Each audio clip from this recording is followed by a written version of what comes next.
Chapitre 19. Voyage. Décrire le royaume des montagnes comme un royaume, c'est partir sur une piste fondamentalement fausse pour la compréhension du pays et de ses habitants.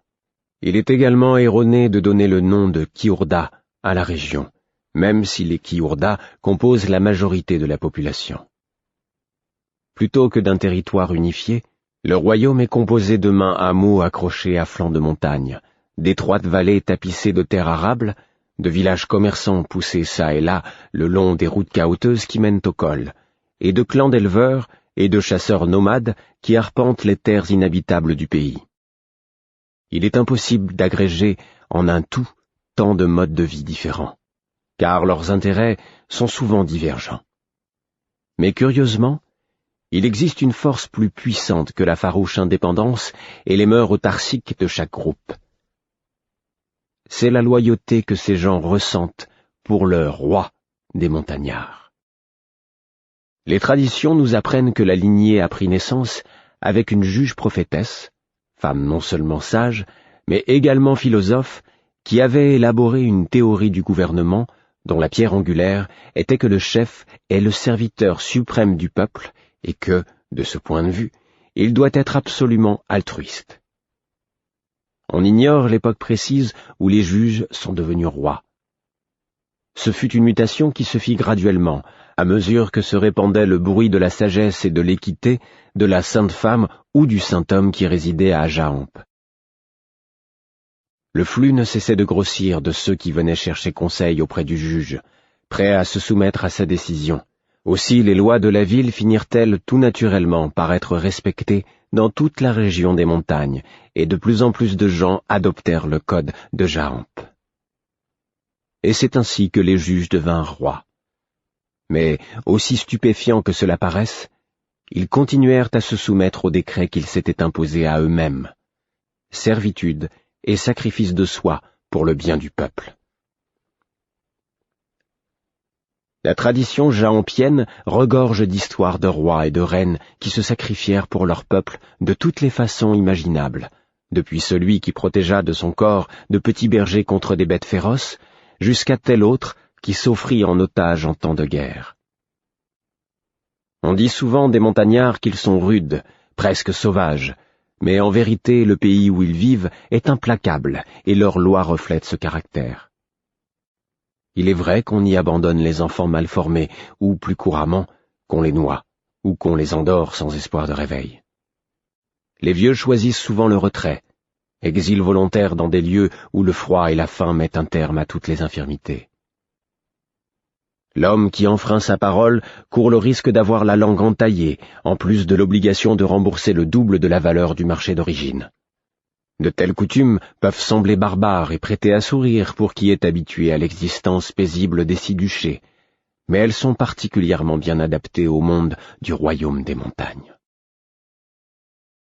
Vérité eut finalement gain de cause. Ce fut, je n'en doute pas, une victoire amère pour lui, car sa résistance obstinée avait trouvé un appui dans la soudaine recrudescence des raids. En l'espace d'un mois, 2 villages furent brûlés, et 32 habitants capturés pour être forgisés.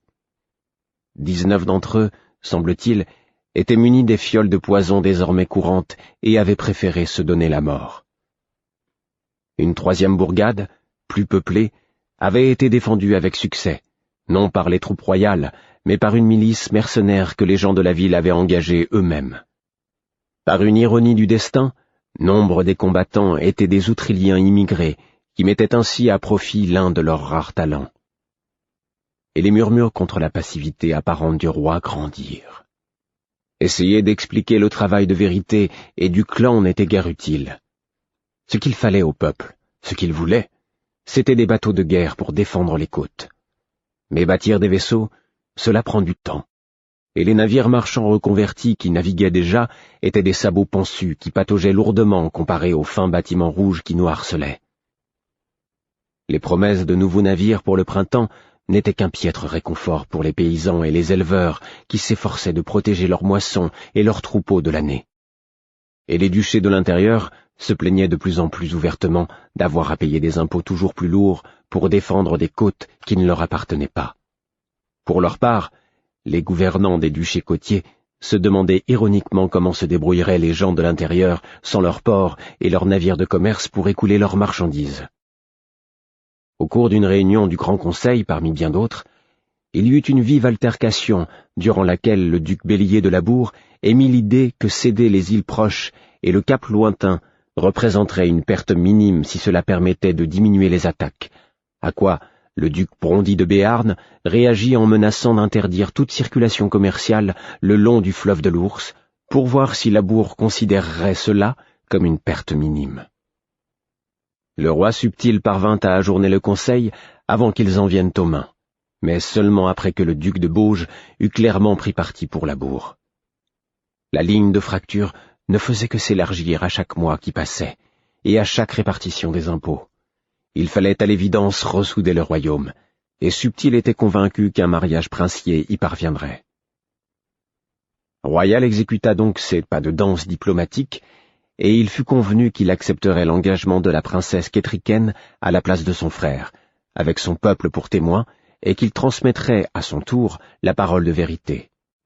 Une seconde cérémonie suivrait, naturellement, à Castelser, avec des représentants du peuple de Kétriken comme témoins. Pour la circonstance, Royal demeura dans la capitale du royaume des montagnes. Sa présence dans cette ville créa un flot régulier d'émissaires, de présents et de fournitures entre Castelser et Jaamp, et il se passait rarement une semaine sans qu'un cortège n'arrive ou ne s'en aille. Castelser bruissait d'activité. Pour moi, c'était un mariage maladroitement bricolé. Les deux intéressés seraient unis depuis presque un mois lorsqu'ils se rencontreraient pour la première fois. Mais les artifices politiques prenant le pas sur les sentiments, les cérémonies séparées furent planifiées. Je m'étais depuis longtemps remis de la ponction d'énergie que m'avait fait subir Vérité. J'avais plus de mal, en revanche, à définir clairement ce que Galen m'avait infligé en m'obscurcissant l'esprit.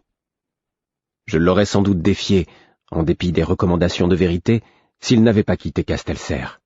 Il était parti en compagnie d'un convoi à destination de Jaamp, qu'il avait l'intention d'abandonner à Bauges où il avait de la famille à visiter. Le temps qu'il s'en revienne, je serai moi-même en route pour les montagnes. C'est ainsi que Galen resta hors de ma portée. Encore une fois, je me retrouvais avec trop de temps libre. Je continuais à m'occuper de Léon, mais cela ne me prenait pas plus d'1 heure ou 2 par jour. Je n'avais rien appris de nouveau sur l'agression dont Buric avait été victime, et Buric ne faisait pas mine d'atténuer son ostracisme envers moi. J'avais fait une petite sortie à Bourg de Castelser, mais lorsque mes pas me menèrent par hasard vers la chandellerie, je la trouvai close, volet mis et silencieuse. Quelques questions à l'échoppe voisine me révélèrent que la boutique était fermée depuis une bonne dizaine de jours, et qu'à moins de vouloir faire l'emplette d'un harnais de cuir, je pouvais prendre la porte et cesser d'enquiquiner le monde. Je repensais au jeune homme que j'avais vu en compagnie de Molly, et leur souhaitais mes meilleurs vœux de malheur.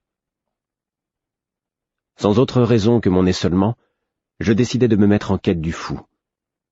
Jamais encore, je n'avais cherché à provoquer une rencontre, et il s'avéra plus insaisissable que je ne l'avais imaginé. Après quelques heures passées à errer au hasard dans la forteresse, dans l'espoir de tomber sur lui, je pris mon courage à 2 mains, et entrepris de monter à sa chambre. Il y avait des années que je savais où elle était située, mais je n'y avais jamais mis les pieds, et pas seulement parce qu'elle était dans un coin reculé du château. Le fou n'invitait pas à l'intimité, sauf à celle qu'il choisissait d'offrir lui-même, et uniquement lorsqu'il le voulait bien. Sa chambre se trouvait au sommet d'une tour. Géropu m'avait dit que c'était autrefois une salle d'observation qui offrait une vue exceptionnelle sur les alentours de Castelser, mais des ajouts ultérieurs au château avaient bloqué les perspectives et de nouvelles tours, plus élevées, avaient supplanté la pièce dans sa fonction. Depuis longtemps, elle n'avait plus d'utilité, sinon pour loger un fou. J'y montai un jour, vers le début de la saison des moissons. L'air était déjà chaud et poisseux. La tour était close, à l'exception des meurtrières qui n'illuminaient guère que les grains de poussière soulevés par mes pas. J'avais eu l'impression, tout d'abord, que l'obscurité du bâtiment était plus fraîche que l'atmosphère étouffante du dehors. Mais à mesure que je grimpais, l'air semblait devenir de plus en plus chaud et confiné, au point qu'à l'arrivée sur le dernier palier, j'avais la sensation qu'il n'y avait plus rien à respirer. D'un poing léthargique, je frappai à la porte épaisse. « C'est moi, Fitz !» criai-je, mais l'air chaud et immobile étouffa ma voix comme une couverture humide éteint une flamme. Fut-ce un prétexte? Aujourd'hui, puis-je prétendre que, croyant ne pas avoir été entendu, j'entrais pour voir si le fou était chez lui? Ou bien que j'avais si chaud et soif que je poussais la porte dans l'espoir de trouver chez lui un peu d'air et d'eau? La raison importe peu, je pense. Le fait est que je saisis le loquet, le soulevai, et pénétrai dans la chambre. « Fou !» appelai-je. Pourtant je sentais qu'il n'était pas là, non pas à la façon dont je percevais habituellement la présence ou l'absence des gens, mais à cause du silence absolu qui m'accueillit. Cependant, je passai la porte et là, devant mes yeux ébahis, c'est une âme à nu qui s'offrit à moi. C'était une débauche de lumière, de fleurs et de couleurs. Il y avait un métier à tisser dans un coin, avec des paniers débordant des chevaux de fil fins et soyeux, aux teintes vives, éclatantes. Le dessus de lit et les tentures devant les fenêtres ouvertes ne ressemblaient à rien que je connusse, tissés en motifs géométriques qui évoquaient, je ne sais comment, des champs de fleurs sous des ciels bleus. Dans une grande coupe en terre remplie d'eau, flottaient des corolles et un mince saumoneau argenté nageait entre les tiges et parmi les cailloux aux teintes vives du fond. J'essayais d'imaginer le fou, pâle et cynique, au milieu de cette profusion de couleurs et d'ornements. Je m'avançai d'un pas, et je vis quelque chose qui me fit bondir le cœur. Un bébé! Ce fut du moins ce que je crus d'abord, et sans réfléchir, je fis encore 2 pas pour m'agenouiller auprès du panier qui l'abritait. Ce n'était pas un enfant vivant en réalité, mais une poupée, façonnée avec un art si extraordinaire que je m'attendais presque à voir la respiration gonfler sa petite poitrine. J'approchai la main du visage pâle et délicat, mais n'osai pas le toucher. La courbe du front, les paupières fermées, la légère ombre rose des joues minuscules, même la petite main posée sur les couvertures miniatures, tout cela était d'une perfection que je n'aurais pas cru possible. Avec quelle argile raffinée cette poupée avait été créée, je l'ignorais, ni quelle main avait ancré les cils qui se recourbaient sur la joue du nourrisson. Le couvre-lit était entièrement brodé de pensées, et l'oreiller était en satin. Je ne sais combien de temps je restai là, à genoux, le souffle retenu comme s'il s'agissait d'un véritable bébé endormi. Mais je finis par me relever, sortis de la chambre du fou, et tirai sans bruit la porte derrière moi. Je descendis lentement les marches interminables, l'esprit hésitant entre la crainte de rencontrer le fou dans l'escalier et la conscience qu'il y avait un habitant du château qui était au moins aussi seul que moi. Imbre m'appela cette nuit-là, mais lorsque je me présentai à lui, il semblait ne m'avoir invité que dans le simple but de me voir. Nous nous installâmes devant l'âtre obscur, et je lui trouvai l'air plus âgé que jamais. Si Vérité était dévorée, Imbre, lui, était consumé. Ses mains maigres paraissaient presque desséchées, et le blanc de ses yeux était strié de rouge. Il avait besoin de dormir, mais il avait préféré m'appeler. Pourtant, il restait muet et se contentait de grignoter vaguement la nourriture qu'il avait placée devant nous. N'y tenant plus, je décidai de l'aider. « Vous avez peur que je n'y arrive pas ?» demandai-je à mi-voix. « À quoi ?» répondit-il d'un air absent. « À tuer le prince montagnard, Rurisque ?» Imbre se tourna vers moi. Le silence se prolongea un bon moment. « Vous n'étiez pas au courant que le roi subtil m'avait confié cette mission ?» fis-je enfin d'une voix hésitante. Lentement, son regard revint à la cheminée vide, et il l'examina avec autant d'attention que s'il s'y trouvait des flammes qu'il pût déchiffrer. « Je ne suis que le fabricant d'outils, » dit-il calmement. « Un autre se sert de ce que je crée. » Vous pensez que ce n'est pas une bonne mission? Que ce n'est pas bien? Je pris une inspiration. À ce qu'on m'a dit, il n'en a plus pour très longtemps à vivre de toute façon. Ce serait presque une bénédiction, peut-être, que la mort le prenne tranquillement dans son sommeil, au lieu de... Imbre m'interrompit d'une voix douce. « Mon garçon, ne cherche jamais à te croire autre chose que ce que tu es. tout comme moi, un assassin. Nous ne sommes pas les agents miséricordieux d'un roi plein de sagesse, mais des assassins politiques qui donnent la mort pour permettre à notre monarchie de se maintenir. Voilà ce que nous sommes. À mon tour, je plongeais les yeux dans les flammes inexistantes. Vous ne me facilitez pas la tâche, et elle n'était déjà pas facile. Pourquoi? Pourquoi avez-vous fait de moi ce que je suis, si vous essayez maintenant de saper ma détermination? Ma question mourut sur mes lèvres à demi formées. Je pense... Peu importe. C'est peut-être une espèce de jalousie de ma part, mon garçon. Je me demande sans doute pourquoi Subtil t'emploie de préférence à moi. Est-ce que je crains d'être trop vieux pour son service? Possible. Et maintenant que je te connais, peut-être que je regrette d'avoir fait de toi. Et ce fut au tour d'Ambre de se taire, en laissant ses pensées s'aventurer là où ses paroles ne pouvaient les suivre. Nous demeurâmes assis côte à côte, perdus dans nos réflexions sur la besogne qui m'attendait. Il ne s'agissait pas d'appliquer la justice du roi. Il ne s'agissait pas d'une condamnation à mort à cause d'un crime. Il s'agissait simplement de se débarrasser d'un homme afin d'acquérir un surcroît de pouvoir. Je restai sans bouger jusqu'au moment où j'en vins à me demander si j'allais obéir. Alors, j'ouvris les yeux et vis un couteau à fruits en argent planté dans le manteau de la cheminée d'Ambre. Du coup, je crus savoir la réponse. « Vérité a exprimé des plaintes en ton nom, » dit soudain Ambre. « Des plaintes ?» demandai-je d'une voix faible. « Devant Subtil. D'abord, il a affirmé que Galen t'avait maltraité et trompé. Cette plainte-ci, il l'a déposée en toute formalité, en disant que Galen avait privé le royaume de ton art, en des circonstances où ton concours aurait été des plus utiles. Il a ensuite suggéré à Subtil, officieusement, de régler la question avec Galen avant que tu ne t'en occupes toi-même. » Devant l'expression d'Ambre, je compris qu'on l'avait mis au courant de toute ma discussion avec Vérité. Je n'étais pas très sûr que cela me plaise. Il n'est pas question que je me venge de Galen, maintenant que Vérité m'a demandé de ne rien faire, répondis-je. Ambre approuva du regard. C'est ce que j'ai affirmé à Subtil, mais il m'a néanmoins ordonné de te dire qu'il se chargeait de l'affaire.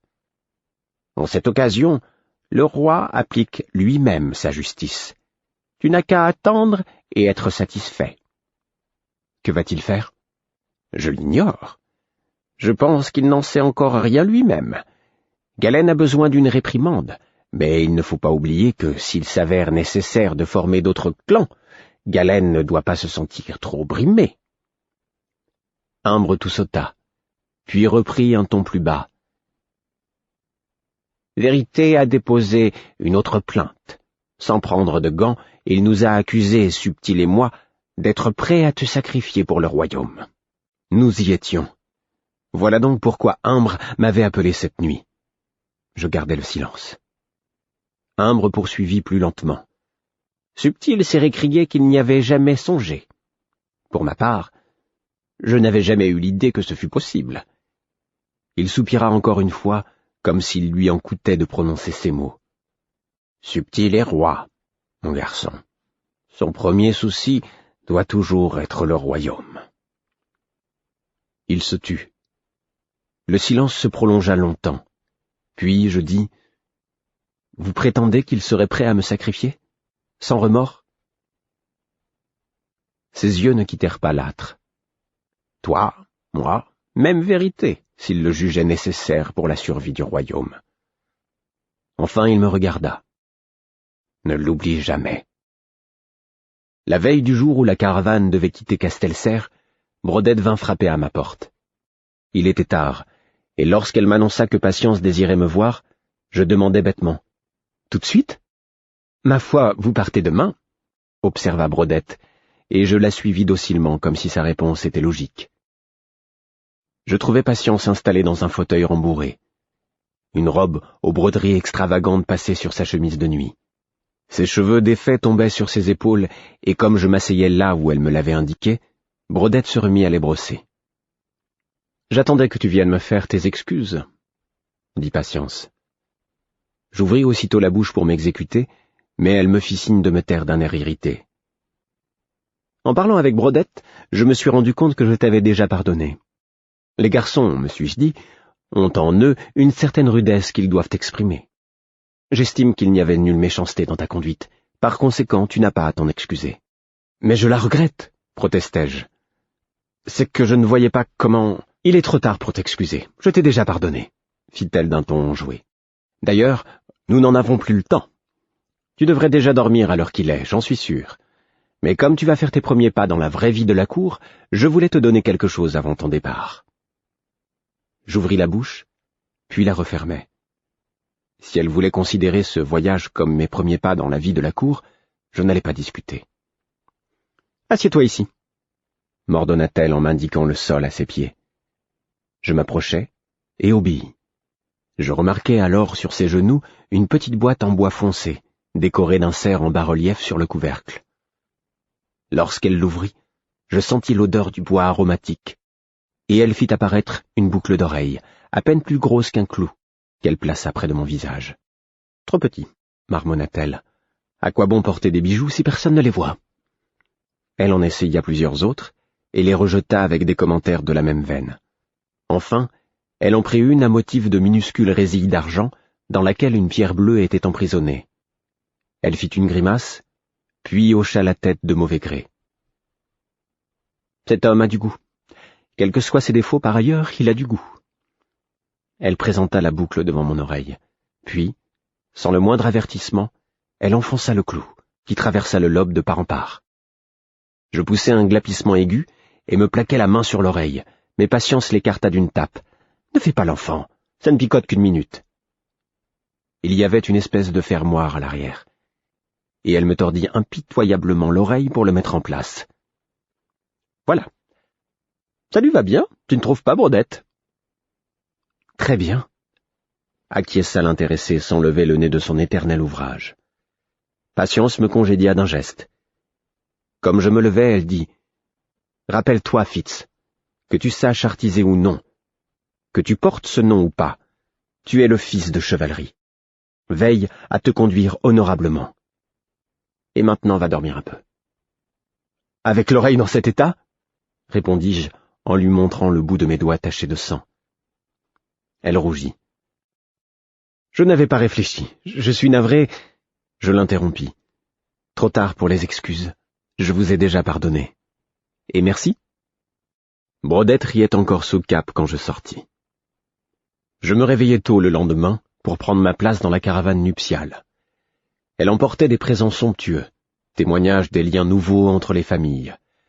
D'abord, ceux pour la princesse Kétriken elle-même. Une jument de grande race, des bijoux, des tissus fins, des servantes et des parfums rares. Ensuite, pour sa famille et son peuple, des chevaux, des faucons et de l'orfèvrerie pour son père et son frère naturellement, mais les cadeaux les plus importants étaient offerts pour le royaume, car selon les traditions de Jaamp, la princesse appartenait davantage à son peuple qu'à sa famille. Il y avait donc des animaux reproducteurs, bovins, ovins, chevaux et volailles, de puissants arcs en bois d'if, tels que les montagnards n'en possédaient pas, des outils en bon acier de forge pour travailler le métal, et d'autres présents jugés propres à améliorer la vie des gens des montagnes.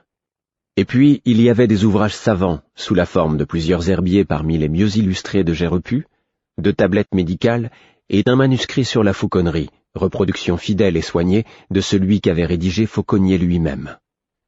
Ces derniers articles constituaient mon prétexte pour accompagner la caravane. Ils me furent confiés en même temps qu'une généreuse provision des herbes et des racines mentionnées dans l'ouvrage, et de graines à planter pour les espèces qui ne se conservaient pas. Ce n'était pas un présent insignifiant, et je prenais la responsabilité de le livrer en parfait état avec autant de sérieux que mon autre mission. Tout fut minutieusement emballé, puis placé dans un coffre de cèdre ouvragé. Je vérifiai une dernière fois les différents paquets avant de descendre le coffre dans la cour lorsque la voix du fou s'éleva derrière moi. « Je t'ai apporté ça !» Je me retournai et le vis encadré dans ma porte. Il n'avait fait aucun bruit. Il me tendait une bourse de cuir. « Qu'est-ce que c'est ?» demandai-je, en m'efforçant d'effacer de ma voix les fleurs et la poupée. « De la purge marine. » Je haussai les sourcils. « Un cathartique? Comme cadeau de mariage? On peut considérer ça comme approprié, j'imagine, mais les herbes que j'emporte conviennent au climat des montagnes, tandis que ça... »« Ce n'est pas un cadeau de mariage, c'est pour toi. » Je pris la bourse avec des sentiments mêlés. Le dépuratif qu'elle contenait était extrêmement puissant. Merci de penser à moi, mais d'ordinaire, quand je voyage, je ne suis pas sujet aux indispositions et... D'ordinaire, quand tu voyages, tu ne risques pas de te faire empoisonner. Chercherais-tu à me dire quelque chose? J'essayais d'adopter un ton léger et badin. Je trouvais qu'il manquait à la conversation les grimaces et les moqueries habituelles du fou. Seulement que tu ferais bien de toucher le moins possible, voire pas du tout, aux aliments que tu n'auras pas préparés toi-même. À tous les banquets et à tous les festins qu'il y aura? Non, uniquement à ceux auxquels tu voudras survivre. Et il s'apprêta à s'en aller. Je m'excuse, bredouillai-je en hâte. Je ne voulais pas être indiscret. Je te cherchais, il faisait une chaleur à mourir, et comme ta porte n'était pas verrouillée, je suis entré. Je ne venais pas t'espionner. Il était de dos, et il ne se retourna pas pour me demander « Et tu as trouvé le spectacle amusant ?» Les mots me fuyaient pour lui assurer que ce que j'avais vu resterait entre nous. Il fit 2 pas et commença de refermer la porte derrière lui. Je bafouillai rapidement. « Ça m'a fait regretter de ne pas avoir un coin qui me ressemble autant que ta chambre te ressemble, un jardin secret comme le tien. » La porte resta entrebâillée d'un empan. « Suis mes conseils, et tu survivras peut-être à ton voyage. Lorsque tu cherches à percer les motivations d'un homme, n'oublie pas que tu ne dois pas mesurer son grain avec ton boisseau. Il ne se sert peut-être pas du même que toi. » La porte se ferma. Le fou était parti. Mais ces derniers mots étaient assez sibyllins et troublants pour me laisser penser que, peut-être, il m'avait pardonné mon intrusion. Je fourrai la purge marine sous mon pourpoint, à contre-cœur, mais trop inquiet désormais pour ne pas la prendre. Je jetai un dernier coup d'œil à ma chambre, mais c'était toujours la même pièce nue et fonctionnelle. Maîtresse pressée s'était occupée de mes bagages, sans vouloir me laisser le soin de plier mes vêtements neufs. J'avais remarqué que le cerf barré de mon écusson avait été remplacé par un cerf avec les andouillets baissés, prêt à charger. « Ordre de vérité », m'avait-elle seulement répondu quand je l'avais questionnée. « Personnellement, je préfère cet emblème à l'ancien, pas toi ?»« Si, sans doute, » avais-je dit, et on n'en avait plus parlé. Un nom et un emblème.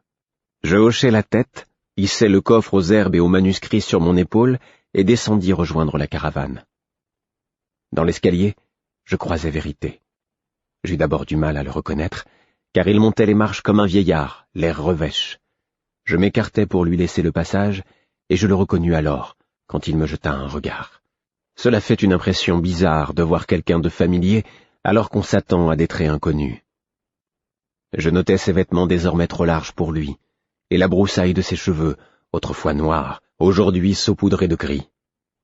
Il m'adressa un sourire distrait, et puis, comme si une idée lui était subitement venue, il m'arrêta. « Tu pars au royaume des montagnes, pour la cérémonie de mariage? »« Oui. »« Tu veux bien me rendre un service, mon garçon? »« Naturellement, » dis-je, déconcerté par sa voix rauque. « Parle de moi en bien à la princesse. Sans mentir. Attention, ce n'est pas ce que je te demande. Mais présente-moi sous un jour favorable. J'ai toujours pensé que tu me considérais comme quelqu'un de bien. »« C'est vrai, » fis-je alors qu'il m'avait déjà tourné le dos. « C'est vrai, messire. » Mais il ne me regarda pas et ne me répondit pas. Je restai avec un sentiment proche de celui que le départ du fou m'avait laissé. La cour grouillait de gens et d'animaux. On n'emmenait pas de chariot, cette fois-ci. De notoriété publique, les routes des montagnes étaient exécrables, et des animaux de bas ralentiraient moins l'expédition. Il ne serait pas convenable que la suite royale fût en retard pour le mariage, alors que déjà le marié n'y participait pas. Les troupeaux étaient partis en avance depuis plusieurs jours. Le voyage devait durer 2 semaines, mais on en avait prévu 3, par précaution. Je m'occupais de faire attacher le coffre de cèdre sur une bête, puis aller rejoindre Suy pour attendre le départ. Bien que la cour fût pavée, une poussière épaisse flottait dans l'air brûlant, et malgré les soigneux préparatifs auxquels elle avait donné lieu, la caravane paraissait en proie à la plus grande confusion. J'aperçus Severens, le valet préféré de Royal. Ce dernier l'avait renvoyé à Castelserre 1 mois auparavant, porteur d'instructions précises à propos de certains habits qu'il voulait qu'on lui fabrique. Severens marchait sur les talons de Pogne. Il était très agité et avait l'air de se plaindre de quelque chose, ce qui semblait singulièrement énerver le garçon d'écurie. Lorsque maîtresse Pressée m'avait fait ses ultimes recommandations sur les soins à donner à mes nouveaux vêtements, elle m'avait appris que Severens emportait une telle quantité de tenues, de coiffes et d'affutiaux tout neufs pour Royal qu'on lui avait alloué 3 animaux de bât pour les convoyer. Je supposais que l'entretien des 3 bêtes avait été confié à Pogne, car Severens, bien qu'excellent valet, se montrait craintif avec les grands animaux. Chahut, l'homme à tout faire de Royal, suivait les 2 hommes, massif, l'air de mauvaise humeur et impatient. Sur une de ses larges épaules, il portait une malle, encore une, objet peut-être des plaintes de Severens. Je les perdis rapidement de vue parmi la foule.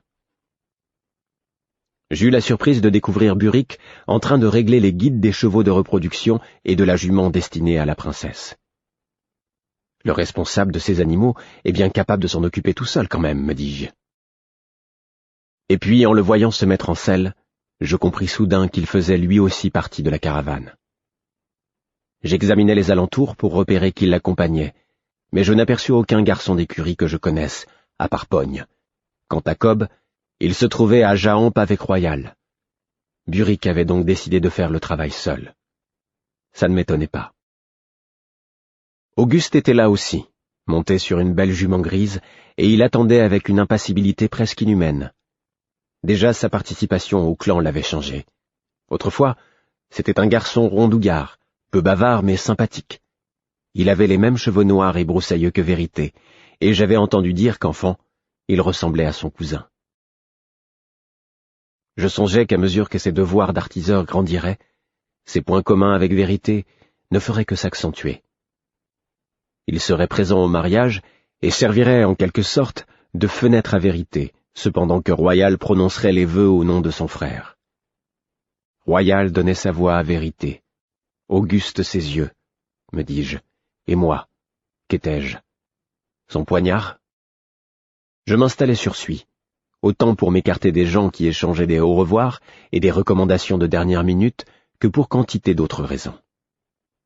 J'aurais voulu que nous soyons déjà loin sur la route, mais une éternité parut s'écouler avant que la procession ne se forme tant bien que mal et qu'on ne termine de resserrer sangles et courroies. Et puis, presque brutalement, les étendards furent levés, une trompe sonna, et la file de chevaux, d'animaux de bât et d'hommes se mit en branle. Je regardai en l'air et vis que Vérité était montée au sommet de sa tour pour assister à notre départ. Je lui fis un signe de la main, sans espoir qu'il me reconnaisse parmi tant de monde, puis nous franchîmes les portes et nous engageâmes sur la route montueuse qui s'en allait de Castelserre vers l'ouest. Notre trajet nous emmènerait le long des rives du fleuve Serre, que nous traverserions au large gué près de la frontière entre les duchés de Serre et de Labour. De là, nous passerions les vastes plaines de Labour, dans une chaleur écrasante, comme je n'en avais jamais connue, jusqu'au lac Bleu. Ensuite, nous suivrions une rivière nommée Froide, tout simplement, qui prenait sa source dans le royaume des montagnes. Au gué de la Froide, la route commerciale commençait, s'enfonçait dans l'ombre des montagnes et montait de plus en plus haut jusqu'au col des Tempêtes, d'où elle redescendait vers les forêts luxuriantes du désert des pluies. Nous n'irions pas si loin. Nous nous arrêterions à Jaamp, qui était ce qui se rapprochait le plus d'une ville dans le royaume des montagnes. À certains points de vue, ce fut un voyage sans rien d'extraordinaire, si l'on accepte les incidents qui émaillent inévitablement ce genre de trajet. Au bout de 3 jours à peu près, la caravane s'installa dans une routine remarquablement monotone, où seuls les paysages que nous traversions apportaient une note de changement. Dans chaque village, dans chaque hameau, on nous retardait par des cérémonies de bienvenue, de bons vœux et de félicitations pour les festivités de mariage du prince héritier. Mais une fois dans les grandes plaines de Labour, les agglomérations se firent rares et espacées. Les riches fermes et les cités marchandes de Labour se situaient bien loin au nord de notre route, sur les berges de l'Avin. Nous traversions des plaines dont les habitants étaient surtout des éleveurs nomades qui n'édifiaient de villages qu'en hiver, lorsqu'ils s'installaient le long des voies commerciales pour ce qu'ils appelaient la saison verte. Nous croisâmes des troupeaux de moutons, de chèvres, de chevaux, et moins souvent de porcs, de cette race dangereuse et de grande taille qu'ils nommaient aragars, mais nos contacts avec les indigènes se limitaient généralement à la vision de leurs tentes coniques au loin, ou d'un berger assis très droit sur sa selle, sa houlette haut levée en signe de salut. Pogne et moi tissâmes de nouveaux liens d'amitié. Nous partagions nos repas du soir autour d'un petit feu de camp, et il me régalait d'anecdotes sur les soucis sans fin de Severens, lequel s'inquiétait de la poussière qui risquait de se mettre dans les robes de soie, des mites qui pouvaient s'installer dans les cols de fourrure, des mauvais plis qui menaçaient d'abîmer les velours durant ce long voyage. Moins enjouées étaient les plaintes de Pogne au sujet de Chahut, dont je n'avais pas moi-même un souvenir agréable. Pogne le décrivait comme un pénible compagnon de route, car il paraissait constamment soupçonner le garçon d'écurie de vouloir chaparder dans les pactages de Royal. Un soir, Chahut vint même nous trouver auprès de notre feu et nous délivra laborieusement un avertissement des plus vagues et des plus indirects à l'intention de qui comploterait de dépouiller son maître. Mais à part ce genre de petits désagréments, nos soirées étaient paisibles. Le temps restait au beau et, si nous transpirions dans la journée, les nuits étaient douces. Je dormais sur ma couverture sans rien d'autre que mes vêtements pour me protéger. Chaque soir, je vérifiais le contenu de mon coffre et m'employais à empêcher les racines de se dessécher complètement et les chaos d'endommager les manuscrits et les tablettes.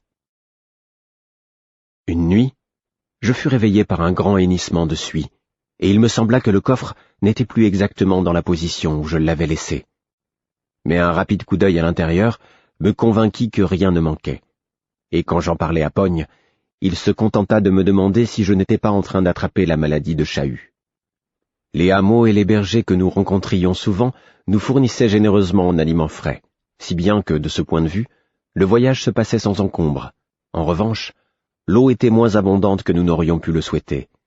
Mais chaque jour nous trouvions quand même une source ou un puits à la limpidité douteuse où nous abreuver, et, tout bien considéré, nous n'étions pas malheureux. Je voyais rarement Buric. Il se levait avant tout le monde et précédait le gros de la caravane afin que ses bêtes disposent des meilleurs pâturages et de l'eau la plus propre. Je le connaissais. Il voulait présenter des chevaux en parfaite condition à notre arrivée à Jahamp. Auguste aussi était quasiment invisible. Techniquement responsable de l'expédition, il en laissait dans la pratique le commandement au capitaine de sa garde d'honneur. Était-ce par sagesse ou par flemme? Je n'arrivais pas à le savoir. Quoi qu'il en fût, il se tenait en général à l'écart, bien qu'il permît à Severens de le servir et de partager sa tente et ses repas. Pour moi, j'avais presque l'impression de retomber en enfance. Mes responsabilités étaient très limitées, et j'avais trouvé en Pogne un compagnon plein d'entrain qui n'avait guère besoin d'encouragement pour puiser dans son immense réserve d'histoire et de commérages. Je passais souvent des jours entiers sans me rappeler qu'à la fin du voyage, j'allais assassiner un prince. Ce genre de pensée ne me venait en général que lorsque je me réveillais en pleine nuit. Dans le ciel de Labour, les étoiles semblaient bien plus nombreuses qu'à Castelserre, et les yeux perdus dans leur fourmillement, je passais en revue tous les moyens de tuer Urisque. Je possédais un autre coffre, tout petit, que j'avais soigneusement rangé dans le sac qui contenait mes vêtements et mes objets personnels, avec beaucoup d'anxiété, car la mission qui m'incombait devait être exécutée à la perfection, sans soulever l'ombre d'un soupçon. De plus, le minutage était crucial.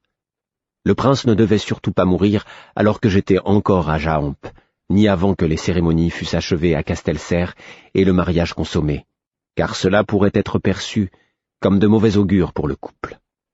Ça allait être un meurtre délicat à organiser. Parfois, je me demandais pourquoi c'était à moi qu'on l'avait confié, et non à Imbre. Était-ce une espèce d'épreuve qui me vaudrait d'être exécuté si j'échouais?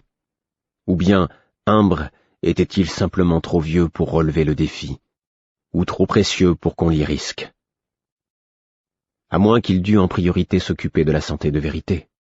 Et lorsque, par un effort de volonté, je me détournais de ces questions, je me retrouvais à m'interroger sur la pertinence d'employer une poudre qui irriterait les poumons fragiles de Rurisque afin d'accentuer sa toux jusqu'à l'en faire mourir. Je pourrais en saupoudrer ses oreillers et sa literie. Je pouvais également lui proposer un remède contre la douleur qui l'intoxiquerait lentement et le mènerait à un sommeil dont il ne se réveillerait pas. Je disposais aussi d'un tonique qui fluidifiait le sang. Si le prince souffrait déjà d'une hémorragie pulmonaire chronique, cela pourrait suffire à l'expédier. Enfin, j'avais un poison rapide, mortel et insipide comme de l'eau. Il suffisait d'imaginer un moyen sûr pour que Rurisque ne l'ingurgite qu'à un moment suffisamment éloigné dans le temps pour écarter de moi tous les soupçons. Toutes ces réflexions n'étaient guère propices au sommeil. Cependant, le grand air et l'exercice les contraient d'habitude efficacement, et je me réveillais souvent le matin en me réjouissant d'avance de la journée qui m'attendait. Quand nous arrivâmes enfin en vue du lac bleu, ce fut comme un miracle dans le lointain. Il y avait des années que je n'avais pas passé tant de temps si loin de la mer, et je fus surpris du plaisir avec lequel j'aperçus l'étendue d'eau. Mon esprit fut envahi par les perceptions des animaux du convoi qui sentaient l'odeur de l'eau pure. Le paysage devint verdoyant et moins âpre à mesure que nous nous rapprochions du grand lac, et le soir, nous eûmes du mal à empêcher les chevaux de s'empiffrer d'herbes grasses. Des armadas de bateaux marchands circulaient sur le lac bleu, et les teintes de leurs voiles indiquaient non seulement ce qu'ils vendaient, mais aussi à quelle famille ils appartenaient. Les bâtiments qui bordaient l'eau se dressaient sur des pilotis. On nous y accueillit chaleureusement, et on nous régala de poissons d'eau douce, au goût exotique pour mon palais accoutumé aux produits de la mer, ce qui me donna l'impression d'être un explorateur en terre inconnue. D'ailleurs, notre opinion de nous-mêmes, Apogne et moi, faillit ne plus connaître de bornes lorsque des jeunes filles aux yeux verts, issues d'une famille de marchands de grains, vinrent en pouffant de rire se joindre à nous, un soir, autour de notre feu de camp. Elles avaient apporté de petits tambours vivement colorés et accordés sur des notes différentes, et elles en jouèrent en chantant jusqu'au moment où leurs mères vinrent les chercher, la réprimande aux lèvres. Ça avait été une expérience enivrante, et je ne pensais pas une seule fois au prince Rurisque cette nuit-là. Nous traversâmes le lac en direction du nord-ouest sur des bacs à fond plat qui ne m'inspiraient nulle confiance. Sur la rive d'en face, nous nous retrouvâmes soudain en territoire boisé, et la chaleur accablante des plaines de la Bourre se transforma en souvenirs nostalgiques. Notre route nous fit traverser d'immenses forêts de cèdres, piquetées çà et là de bosquets de bouleaux blancs à papier, et mêlées, dans les zones brûlées, d'aunes et de saules. Les sabots des chevaux faisaient un bruit mat sur l'humus noir de la piste forestière, et les douces odeurs de l'automne nous enveloppaient. Nous vîmes des oiseaux étranges, et une fois, j'aperçus un grand cerf d'une couleur et d'une espèce que je ne connaissais pas, et que je n'ai jamais rencontré depuis. Les chevaux ne trouvaient guère à brouter la nuit, et nous nous félicitâmes d'avoir acheté du grain aux habitants du lac. Le soir, nous allumions des feux, et Pogne et moi partagions la même tente. Nous gagnions désormais régulièrement de l'altitude. Notre route contournait les pentes les plus abruptes, mais nous montions indiscutablement dans les montagnes. Un après-midi, nous rencontrâmes une délégation venue de Jaamp pour nous accueillir et nous guider. Du coup, nous voyageâmes plus rapidement, et nos soirées étaient illuminées par les musiciens, les poètes et les jongleurs, sans oublier les mets délicats que nos hôtes avaient apportés dans leurs bagages. Ils ne ménageaient pas leur effort pour nous mettre à l'aise et nous honorer, mais je trouvais leur différence avec nous extrêmement étrange et presque inquiétante, et je devais souvent me rappeler ce que Buric et Imbre m'avaient enseigné sur les bonnes manières, tandis que le pauvre Pogne se coupait presque totalement de ses nouveaux compagnons. Physiquement, ils étaient Kiurda, pour la plupart, et tels que je m'y attendais. Grands, le teint pâle, les cheveux et les yeux clairs, certains même roux comme des renards. C'étaient des gens bien bâtis, les femmes comme les hommes. Tous portaient apparemment un arc ou une fronde, et ils étaient visiblement plus à l'aise à pied qu'à cheval. Ils étaient vêtus de laine et de cuir, et même les plus humbles d'entre eux arboraient des fourrures somptueuses, comme s'il s'agissait du drap le plus grossier. Ils marchaient à côté de nous qui étions à cheval, et paraissaient n'avoir aucun mal à soutenir notre allure toute la journée. Ils chantaient, au rythme de leurs pas, et dans une langue ancienne, de vieux chants presque plaintifs, mais entrecoupés de cris de victoire ou de joie. Je devais apprendre par la suite qu'ils nous narraient ainsi leur histoire, afin que nous sachions mieux à quel peuple notre prince nous alliait. Je compris peu à peu que nos compagnons étaient pour la plupart des ménestrels et des poètes, des accueillants, si l'on traduisait littéralement leurs termes, envoyés selon la tradition recevoir les hôtes et les rendre heureux d'être venus avant même leur arrivée. Au cours des 2 jours suivants, notre piste s'élargit, car d'autres routes et chemins venaient s'y fondre à mesure que nous approchions de Jahempe, et elle se transforma enfin en une vaste voie commerciale, parfois revêtue de pierres blanches concassées. Et plus Jahempe approchait, plus notre procession devenait considérable, car nous étions rejoints par des masses d'hommes et de femmes envoyés par leurs villages et leurs tribus des plus lointains confins du royaume des montagnes pour voir leur princesse se promettre au puissant prince des basses-terres. Bientôt, enfin, suivis par une légion de chiens, de chevaux et d'espèces de chèvres utilisées comme bêtes de somme, d'une cohorte de charrettes pleines de présents et d'une foule de gens d'allure et de conditions variées qui avançaient en famille ou en groupe, nous arrivâmes à Jahempe.